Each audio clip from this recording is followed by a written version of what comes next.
DD किसान, बदलते भारत की शान।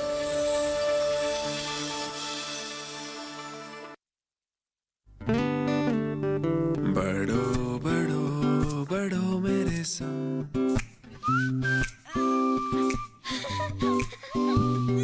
बढ़ो बढ़ो बढ़ो मेरे संग, बढ़ो बढ़ो बढ़ो बढ़ो। कुछ इसी तरह बच्चों के साथ साथ बढ़ते हैं LIC के चिल्ड्रंस प्लान्स, जो दे आकर्षक भुगतान बच्चों की हर बढ़ती अवस्था में। बढ़ो बढ़ो बढ़ो मेरे संग।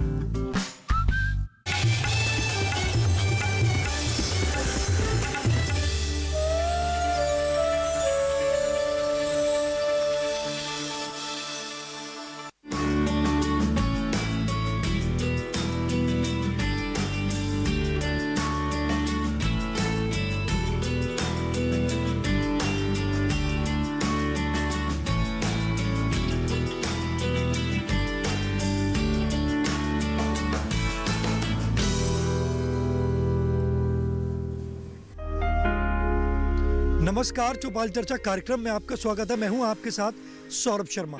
किसान भाइयों, चौपाल चर्चा कार्यक्रम आपका अपना कार्यक्रम है, जिसमें हम गांव-गांव जाते हैं, चर्चा करते हैं सरकारी योजनाओं की, किस तरीके से हमारे किसान भाई योजनाओं का लाभ ले रहे हैं। आपको बता दें, इस वक्त हम मौजूद हैं राजस्थान के जिला भरतपुर के गाँव कुम्हा में, जिसका ब्लॉक पड़ता है सेवर। इस गाँव की जो मुख्य फसल है वो है सरसों। आइए आपको गाँव का जायजा कराते हैं।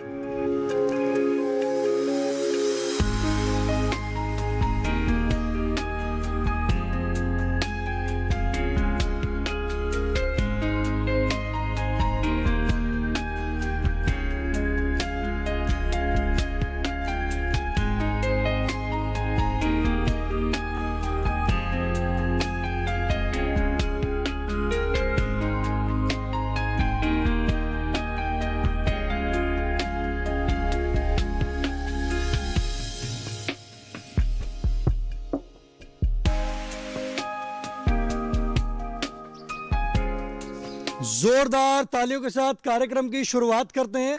इस वक्त हम मौजूद हैं गांव कुम्हा, जिला भरतपुर में। आज का जो हमारा विषय है, हम बात करेंगे परंपरागत कृषि विकास योजना के बारे में।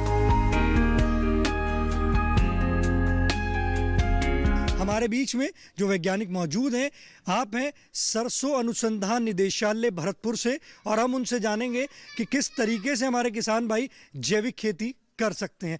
सर, ये बताइए कि परंपरागत कृषि विकास योजना क्या है?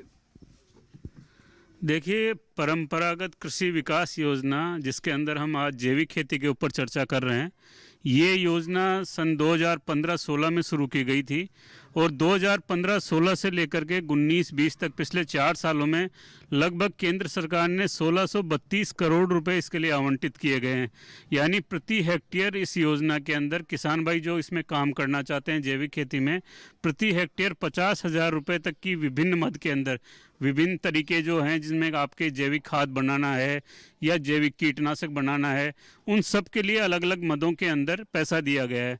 खास तौर से अगर हम परंपरागत कृषि विकास योजना की बात करते हैं, तो इसके अंदर जो किसान भाई इससे जुड़ना चाहते हैं, उसमें ऐसा नहीं हो सकता कि भाई आज हम कुम्हा में हैं और कुम्हा में अगर हम चाहें कि एक किसान जैविक खेती करेगा, ऐसा नहीं होगा।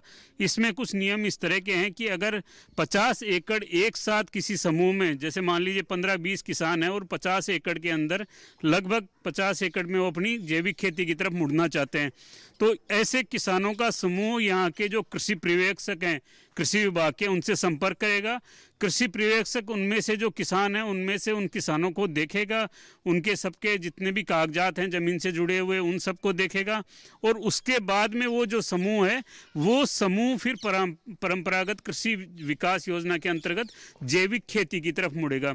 मैं किसान भाइयों को ये बताना चाहूँगा कि जैविक खेती का मतलब ये है कि हम लोग किस प्रकार से बिना कीटनाशकों के और रासायनिक खाद उर्वरकों के हम खेती को किस प्रकार से अधिक करें और उस खेती से हम ज़्यादा से ज़्यादा मुनाफा लें। सर, इस योजना की आवश्यकता क्यों पड़ी?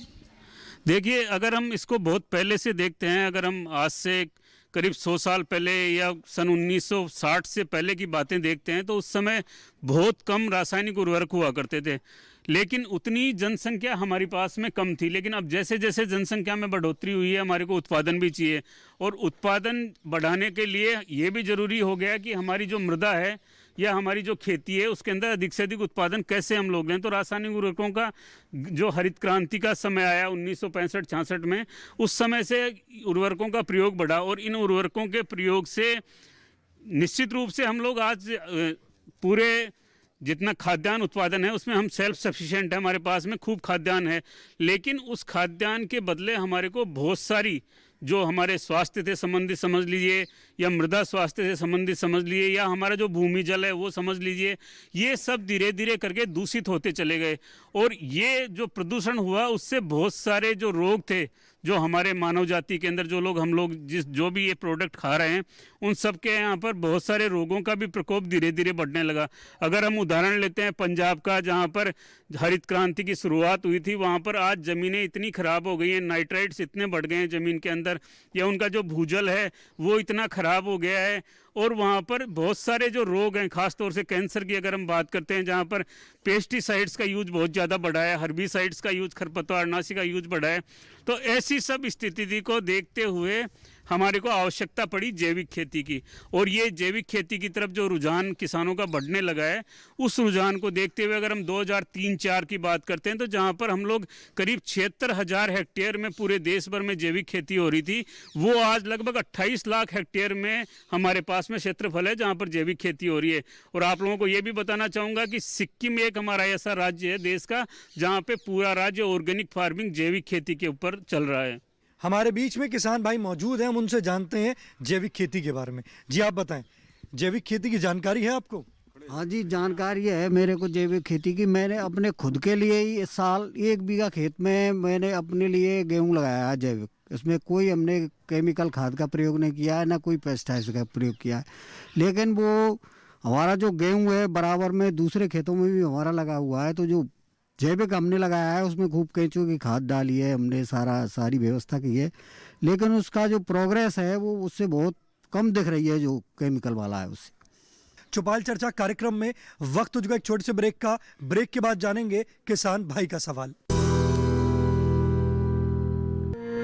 सूखा हो या बेमौसम की बरखा हो, कीड़ा लगे खेत में या दुविधा हो, बहुत ही कम प्रीमियम पे पूरी हो भरपाई, फसल बीमित रहे कटाई के बाद भी भाई। हाँ, ऋणी या अऋणी अब हर किसान लाभ उठाए, एक मौसम एक दर है, सब किसान बीमा कराए, प्रधानमंत्री फसल बीमा योजना से हर किसान मुस्काए।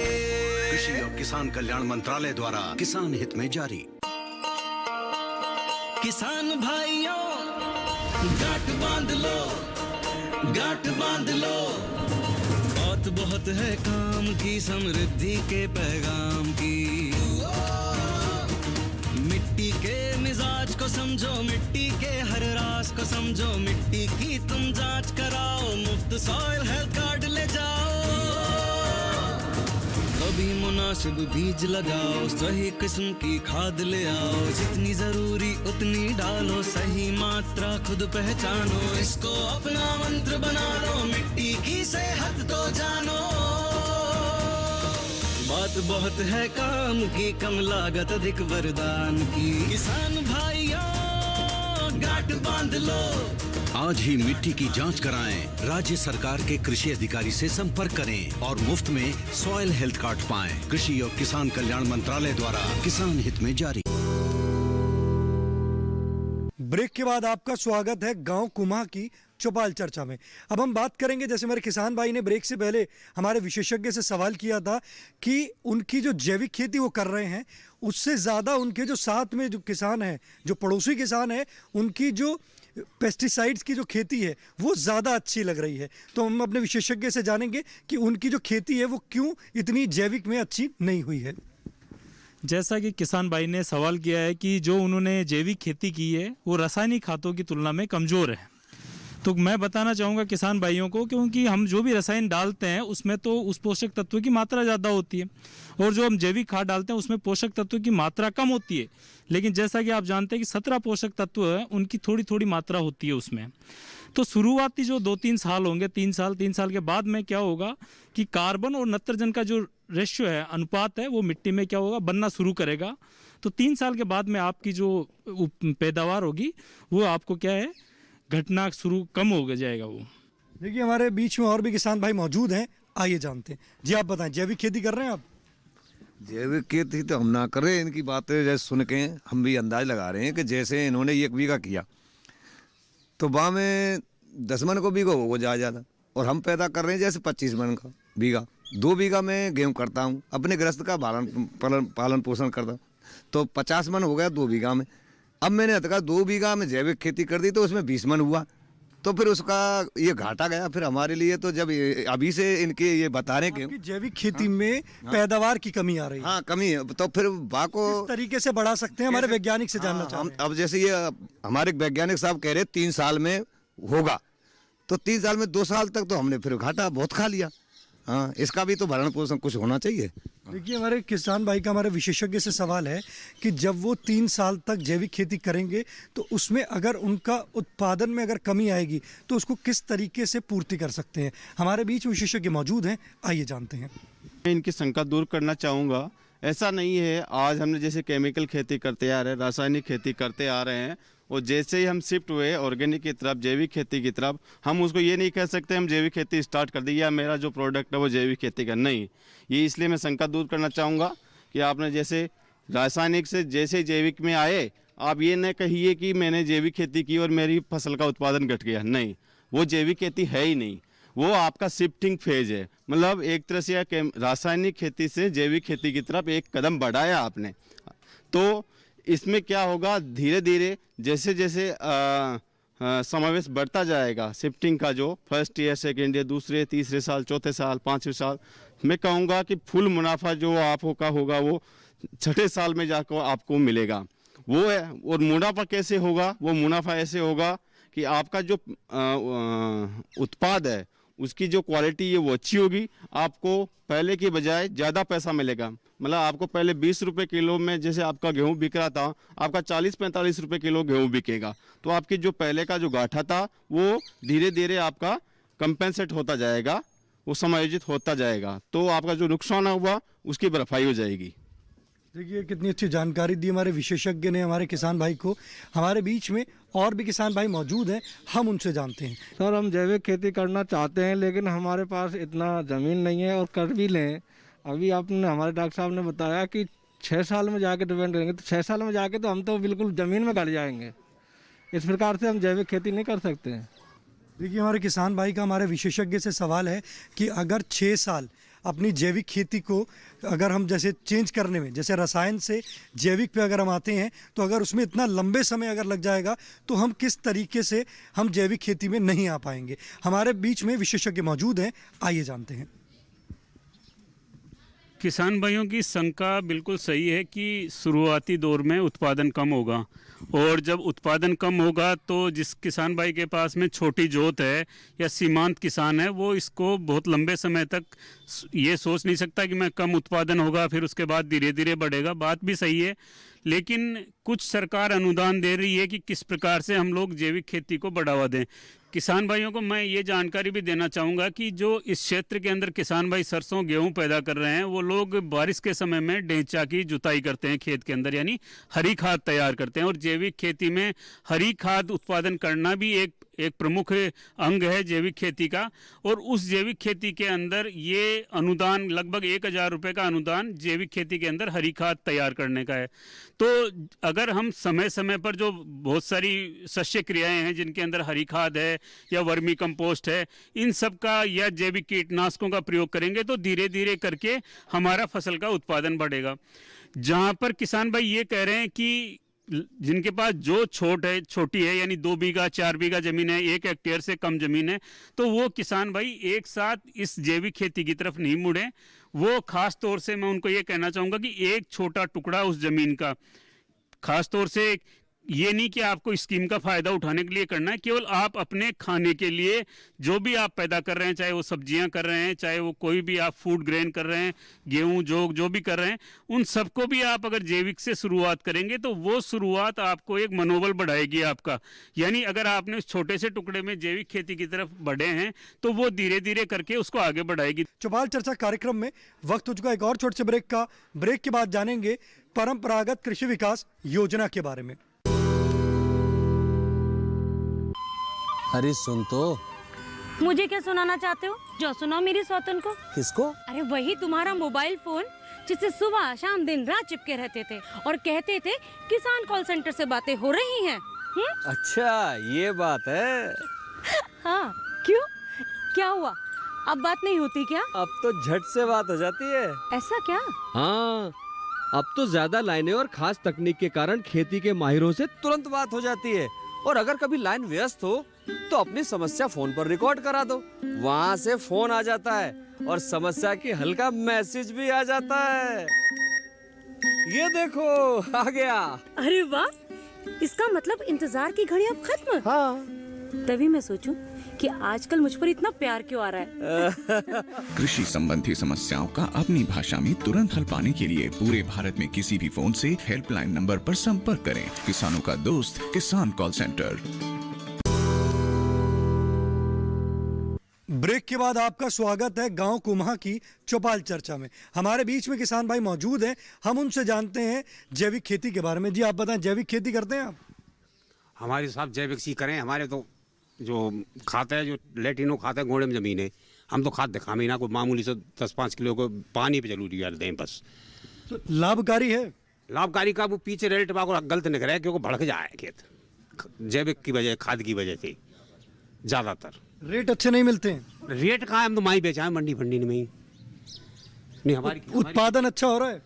अब बताते रहे कि भड़क जाए लास्ट में जाए खेत, क्योंकि खाद ज़्यादा आए हम जैविक कम होता है उत्पादन। हाँ, और फसल इतनी जोरदार हो बढ़िया, पर जब फसल आवे का खेत भड़क जाए तो बेस रह जाए। उत्पादन बढ़ाना चाहते हैं। हाँ देखिए, हमारे किसान भाई का हमारे विशेषज्ञ से सवाल है कि वो जैविक खेती कर रहे हैं, उनकी जो फसल है वो अच्छी हो रही है, परंतु उसका जो दाना है, जो उसकी जो उपज है वो अच्छी नहीं हो पा रही है। तो हमारे बीच विशेषज्ञ मौजूद हैं, आइए जानते हैं। किसान भाई फिर एक नई शंका लेकर के आए हैं कि फसल का पौधा अच्छा है लेकिन दाना कमज़ोर बन रहा है। कारण बहुत सारे हो सकते हैं, उसमें हम केवल जैविक खेती को एक कारण नहीं बता सकते।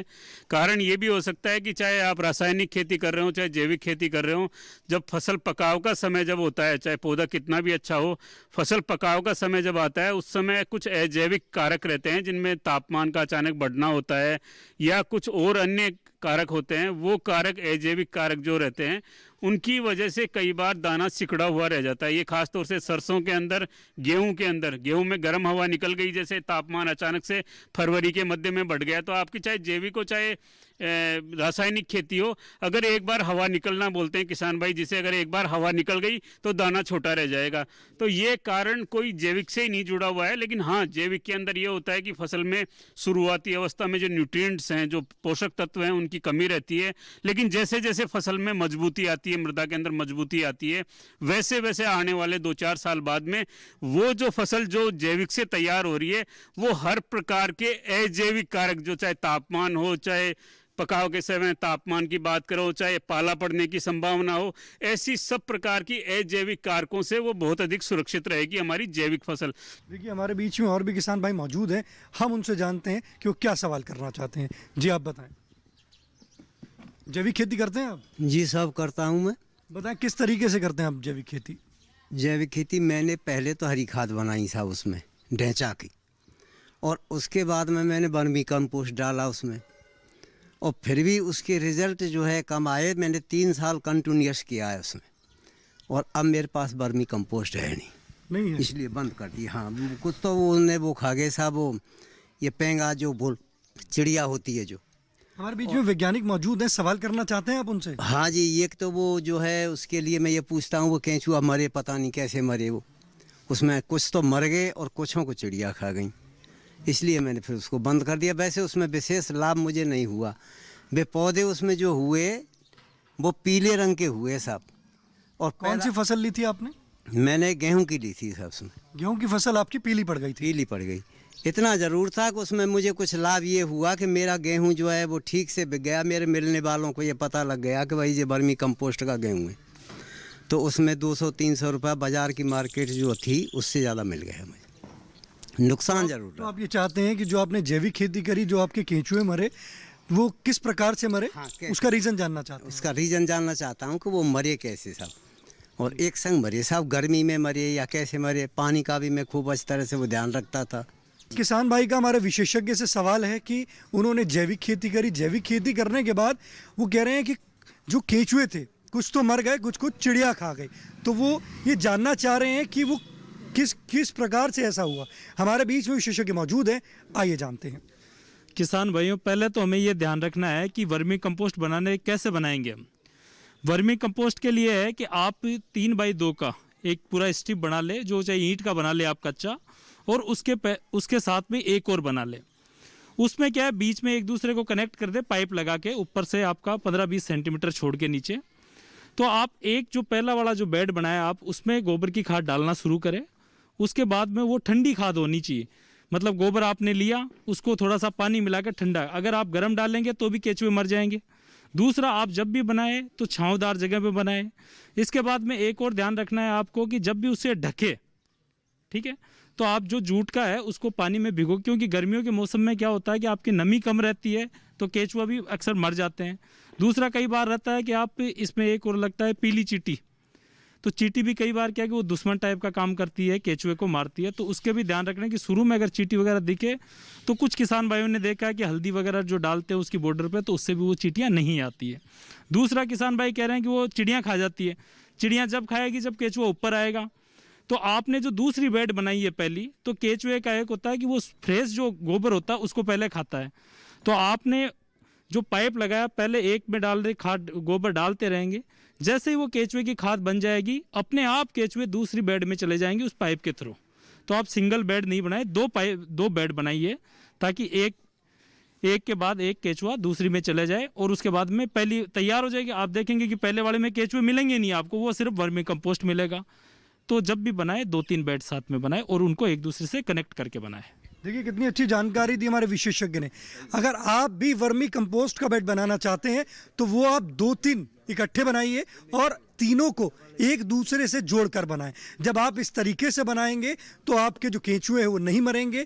और जो हमारे वैज्ञानिक ने जो आपको बताया कि आपको किन किन बातों का ध्यान रखना है, आप उन बातों का ध्यान रखिए, और उस तरीके से अगर आप वर्मी कंपोस्ट बनाएंगे तो आप भी उससे लाभ की प्राप्ति करेंगे। हमारे बीच में किसान भाई मौजूद है, आइए जानते हैं। जी आप बताएं, जैविक खेती कर रहे हैं आप?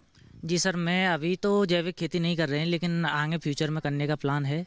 मैं खुद एक एग्रीकल्चर स्टूडेंट हूं, तो सर मेरा फ्यूचर में ये प्लान है कि सर मैं अपना इसमें ऑर्गेनिक फार्मिंग में अपना कुछ खुद का बिजनेस डालूं या स्टार्टअप स्टार्ट करूं। तो इसके लिए सर मुझे क्या है कि प्रॉपर नॉलेज है नहीं, और उसके लिए मैं वैज्ञानिकों से जानना चाहूँगा कि इसके लिए मैं प्रॉपर कहाँ से ट्रेनिंग ले सकता हूँ अभी, और इसके लिए क्या कोई गवर्नमेंट की कोई स्कीम ऐसी है जिसका मैं यूज़ करके, फाइनेंशियल कंडीशन थोड़ी सी वीक है, तो इसके लिए सर मैं क्या सर गवर्नमेंट की तरफ से हेल्प ले सकता हूं, तो इसके बारे में सर कोई जानकारी हो तो। देखिए हमारे किसान भाई का हमारे विशेषज्ञ से सवाल है कि वो खुद एग्रीकल्चर के स्टूडेंट हैं और वो कह रहे हैं कि ऑर्गेनिक फार्मिंग में उनकी बहुत ज़्यादा रुचि है और वो चाहते हैं कि इसका बिजनेस आगे करना।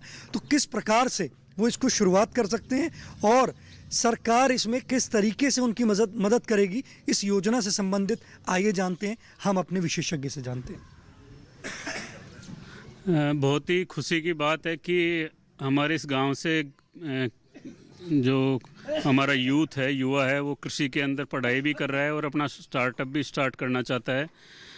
स्टार्टअप के बारे में जैविक खेती से संबंधित जानकारी के लिए जो युवा है, इसको जो हमारा भरतपुर ज़िले का जो कृषि विभाग है वहाँ पे सबसे पहले संपर्क करना चाहिए। इसके अलावा अगर स्टार्टअप की बात करते हैं तो स्टार्टअप के लिए जो कृषि विश्वविद्यालय हैं, जो हमारे यहाँ नज़दीक में जोबनेर में एक कृषि विश्वविद्यालय है, उसका कॉलेज यहाँ उदयपुर में, यहाँ भरतपुर में, कुमेर में भी है। तो वहाँ कुमेर में जाकर के स्टार्टअप के बारे में, क्योंकि agri business centre, incubation centre university के अंदर है, विश्वविद्यालय के अंदर है, तो वो जानकारी कुमेर जो कृषि महाविद्यालय है, वहाँ से जाकर के भी ये जानकारी ले सकते हैं। देखिए कितनी अच्छी जानकारी दी हमारे विशेषज्ञ ने आपको बताया परंपरागत कृषि विकास योजना के बारे में। आज के गांव कुम्हा की चौपाल चर्चा से बस इतना ही। फिर होगी आपसे मुलाकात एक नए गांव एक नए विषय के साथ। तब तक हमारी पूरी टीम को दीजिए इजाजत। आप देखते रहिए दूरदर्शन किसान। नमस्कार।